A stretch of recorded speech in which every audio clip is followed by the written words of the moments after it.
Hello po, magandang umaga po sa lahat at Happy New Year po sa lahat. Year 2025 na po. Ngayon ay January 1 na po. So nandito po ako para mag-share ulit ng Word of God para umpisang-umpisa ng ating araw ngayong 2025 ay meron tayong mapapag-aralan, meron tayong matututunan ngayong umagang ito, no? So, pero bago tayo mag-umpisa, tayo po muna ay muling mananalangin. Magsiyuko po tayo. Hallelujah. Ama namin na nasa langit, Ama naming makapangyarihan sa lahat, Ama naming banal, pinupuri ka namin at pinasasalamatan. Lord, maraming salamat po muli dahil ngayong umagang ito, ngayong year 2025, January 1, Lord God, narito po kami, pinagsama-sama mo, pinahintulutan mo na makapakinig ng iyong mga salita. Muli mo pong buksan yung aming puso isipan, samahan mo po ulit kami, turuan mo po ulit kami, gabayan mo po ulit kami, Lord, para yung aming papakinggan ngayon ay mag-manifest sa aming mga buhay. Tumaloy talaga sa aming buong pagkatao ang iyong salita at baguhin kami ng iyong mga makapangyarihang salita. Lord, samahan mo rin po ako, turuan at gabayan, samahan para lahat po ng aking sasabihin ay salita mo lamang, O Diyos, galing lamang mismo sa iyong salita. Maraming salamat, Lord. Kiniklaim ko po, tagumpay muli ang gawain ito dahil ito po ay gawain para sa iyo at ito po ang gusto mong gawin ng mga tao, yung makinig, mag-aral at mag-share po ng iyong salita. Kaya maraming salamat, Ama. Salamat po. Kaya Lord, muli ka namin pinupuri, pinasasalamatan. Sa iyo lamang, O Diyos, ang pinakamataas na papuri at pagsamba. Sa tanging pangalan na aming Panginoong Yesus, na aming tagapagligtas, lahat tayo ay magsabi ng Amen and Amen. At ito po ang aking channel.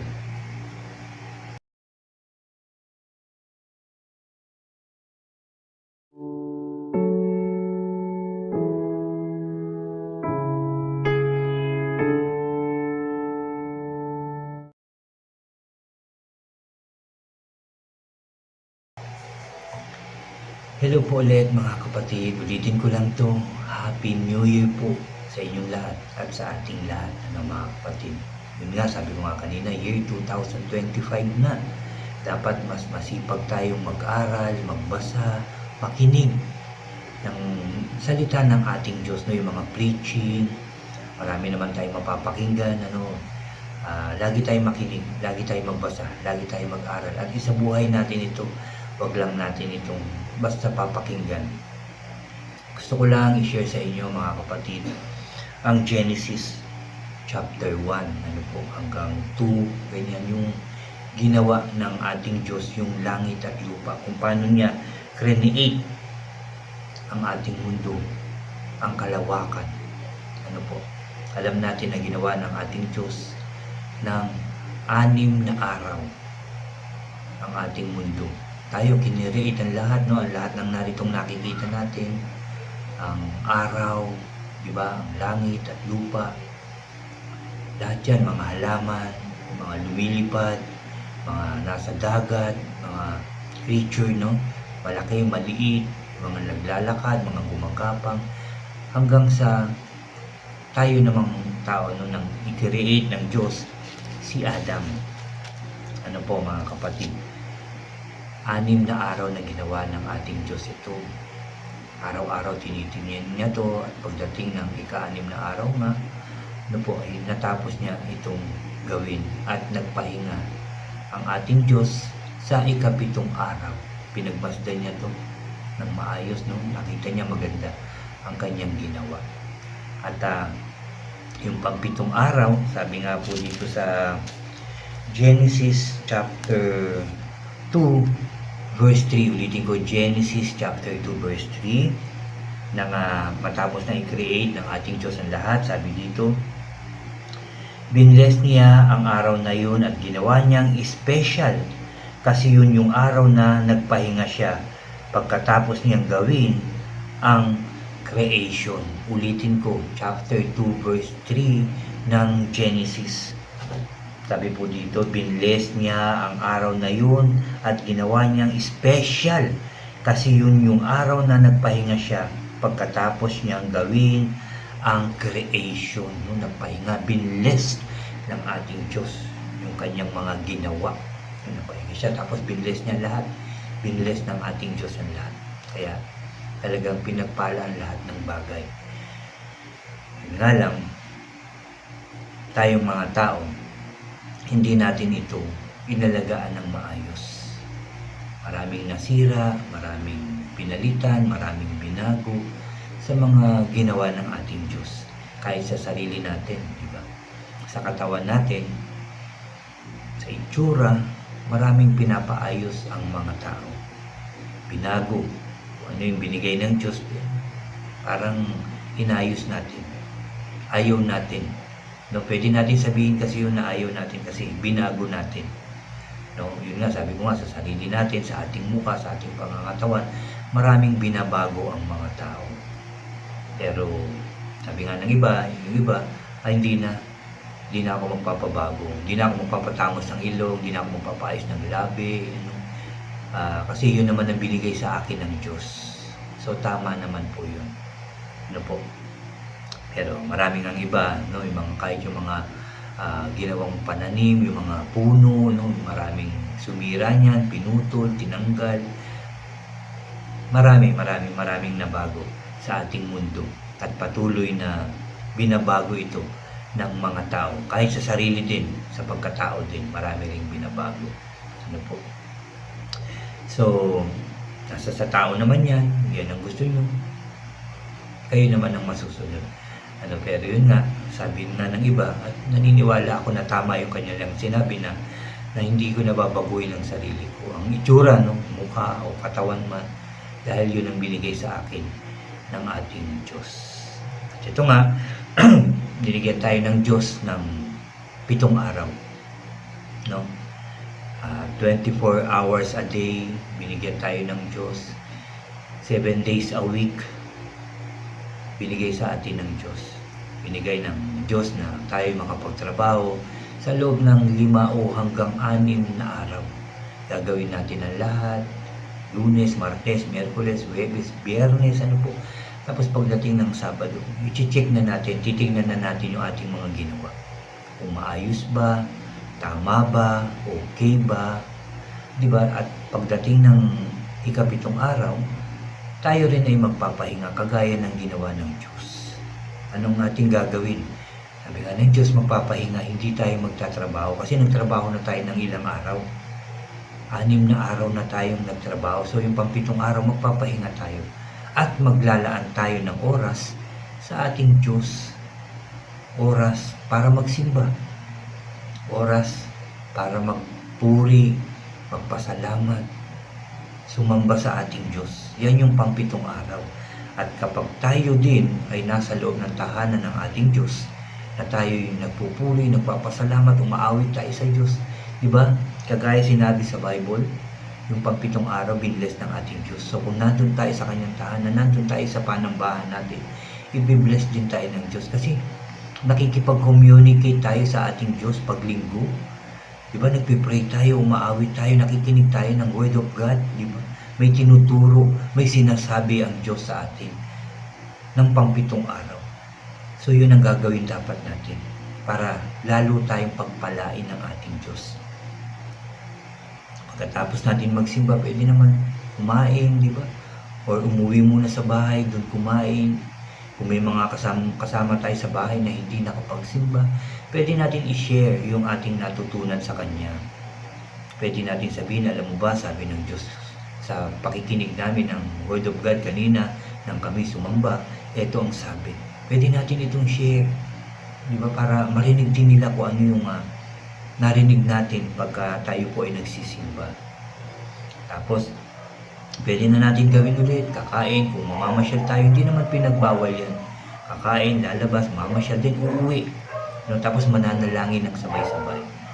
Yun din pagkain natin araw-araw na biyaya ng Diyos, dapat ipinagpipray at ipinagpapasalamat din natin ito sa ating Diyos. Dahil ito'y biyaya na galing sa ating Diyos. Di ba? Panalangin natin, marami tayong wini-wish o pinagpipray, no? Huwag na natin sabihin wini-wish kasi wish lang yun. Maganda yung talagang sasabihin natin kay God at i-claim natin ito na ibibigay sa atin ng ating Diyos. No, itong year 2025 na to, itong January 1, marami tayong hiniling, marami tayong pinag-pray, no, na ibigay sa atin ng ating Diyos. Yun ang patuloy nating hilingin at syempre i-claim natin na ibibigay yun ng ating Diyos kasi nga this year, this 2025, syempre kasama dapat yung panalangin natin na maging close tayo lalo sa ating Diyos. Yung communication natin mas matindi, di ba? Yun dapat ang ating pinanalangin. Yun dapat yung maging New Year resolution nating lahat. Yung mas maging malapit tayo sa Diyos. Mas maging masipag tayo sa gawain para kay God. Mas magiging masimbahin na tayo, mas magiging mapagbasa na tayo ng Bible, mas magiging lagi na tayo makikinig ng Word of God, at magiging prayerful na tayo lalo. Ano po, kung year 2024 naging prayerful naman tayo, dagdagan po natin. Mas maging mapanalangin tayong lahat. Mas lalo nating ipanalangin yung ating kapwa. Yan po ang dapat natin gawin ngayong year 2025. Hingin natin palagi yung protection, guidance ng ating Diyos, na ingatan tayo. Itong dadaan na naman na year 2025, January, February, March, diba? Dadaan na naman yan. So, yun po ang sa akin, yun ang gusto kong mangyari. Yun ang gusto kong gawin. Yun ang hinihiling ko kay God na gawin niya sa aking puso at isipan na maging laging manalangin. Dagdagan pa yung pagiging prayerful ko, yung pagiging yung pagbabasa ko ng Bible, mas maraming pagbabasa, mas maraming pakikinig ng Word of God, mas maraming pag-share ng Word of God ngayong taon na to, at maging fruitful, no? Yung ministry na pinagkatiwala ng Diyos sa atin, no? Lumago talaga tayo sa pangalan ng ating Panginoong Hesus, dahil yan naman talaga ang gusto ng ating Diyos sa atin. Ulitin ko lang, maging madasalin, maging tayo yung talagang every Sunday I pray na tayong lahat ay makapagsimba. Tapusin natin yung buong taon na to na linggo-linggo tayong nagsisimba, no? Gawin natin ito everyday din na lagi tayong nagbabasa ng Bible, nag-share ng Word of God. Yan po ang gawin natin this year, at sigurado ko higit pa dyan ang pagpapala na ibibigay ng ating Diyos. Kasi sabi nga ni God, kung uunahin natin siya, seek first the kingdom of God and His righteousness, and all these things shall be added to you, mga kapatid, sa atin kung uunahin natin ang Diyos. Kaya pagkagising, pray kaagad. Pagkatapos mag-pray, basa kaagad ng Bible. Kung kaya, share kaagad yung nabasa. Then, pwede na. Mag-thank you na kay God, dahil nagawa natin iyon. And then, pwede na natin gawin yung mga gawain natin, halimbawa sa bahay o yung aalis para magtrabaho o anuman, diba? Basta wag mawawala yung ating panalangin oras-oras sa ating Diyos, yung paghingi nga ng protection, guidance sa ating Diyos, yung kalakasan ng ating katawan, yung wisdom and knowledge para alam natin yung tama at mali, diba? Para makapamahala tayo, diba? Kung tayo yung mga boss sa ating trabaho, at marami pang iba sa pamilya rin, maiayos natin ng maayos ang ating pamilya.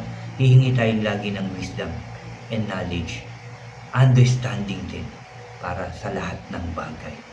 Sigurado ko hindi yan ipagkakait ng Diyos. Ibibigay niya yan sa atin dahil yun ang gusto niya sa atin. Ang alam natin, ang tama at mali, ang unahin siya. Yan ang mga gusto ng ating Diyos sa ating lahat, at laging hihingi ng kapatawaran. Kung naisip mo, wala naman akong nagawa, wala ba talaga? Hingi pa rin tayo ng tawad. Hingi pa rin tayo ng tawad, at lagi tayo magpapasalamat dahil every day, every minute nga, it's a blessings from God. Yan po ang aking share ngayong umagang ito, at ulitin ko na naman, Happy New Year po sa ating lahat. At muli tayong mananalangin. Pagpapasalamat natin ang pagpasok ng taon na maayos, maganda, at i-claim natin na masaya, payapa at masagana tayo this year sa pangalan ng ating Panginoong Hesus. Magsiyuko tayo. Aming Diyos na makapangyarihan sa lahat, muli ka namin pinupuri, pinasasalamatan. Maraming salamat na naman dahil year 2025, January 1, umagang-umaga, kami po ay nakapakinig ng iyong salita. Sinabihan mo kami, Lord God, na kami magsimba, pagbasa ng iyong Biblia, manalangin palagi, Lord. Ito ang dapat gawin natin at maging New Year's resolution ng lahat ng tao dito sa mundo, ang mas maging malapit sa iyo, Lord God. Salamat po sa sinabi mo ngayon at paalala mo sa amin, Lord. Salamat po. Salamat sa gawain ito, Lord God. I pray na lagi ako maging masipag, Lord, sa pagbabahagi ng iyong mga salita, O God, upang maraming taong makapakinig ng iyong salita. Salamat po. Salamat sa iyong salita na makapangyarihan, na nagbibigay pag-asa, nagbabago sa amin, Lord God. Maraming salamat.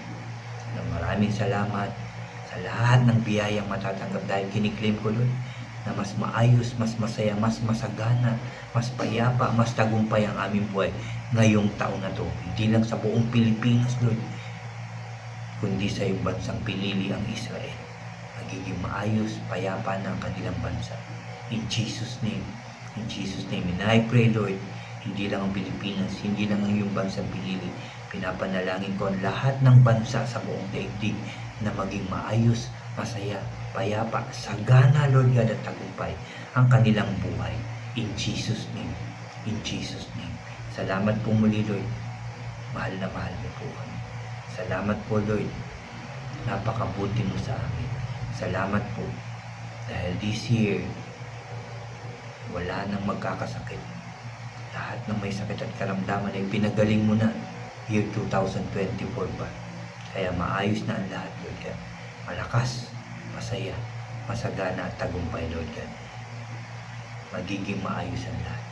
Matutupad yung mga kahilingan at pinanalangin namin sa iyo, Lord God.